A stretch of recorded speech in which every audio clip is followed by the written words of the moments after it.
اهلا وسهلا بكم في فيديو جديد مع منجز. ايه الاخبار يا جماعه؟ النهارده محضر لكم مفاجاه جامده جدا جدا جدا، حاجه من المفاجات التقيله بصراحه يا جماعه. عايز اشوف بقى اقوى لايك واجمد لايك من حبايبنا متابعين القناه، ويلا نشوف مع بعض الفيديو اللي محضره لكم. النهارده محضر لكم ولاعه روينتا الماني يا جماعه، حاجه كده في منتهى الشياكه والاناقه.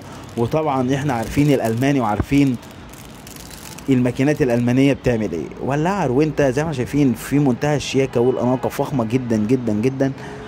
الولاعة مكان الملو بتاعها من تحت هنا كده سهل جدا، زي ما احنا شايفين ده مكان الملو بتاعها، وهو برده مكان زيادة الشعلة وتقليلها. والولاعة دي بتشتغل بحجر 12 فولت، يعني بمجرد لمسة صغيرة كده لتحت الولاعة تشتغل معاك.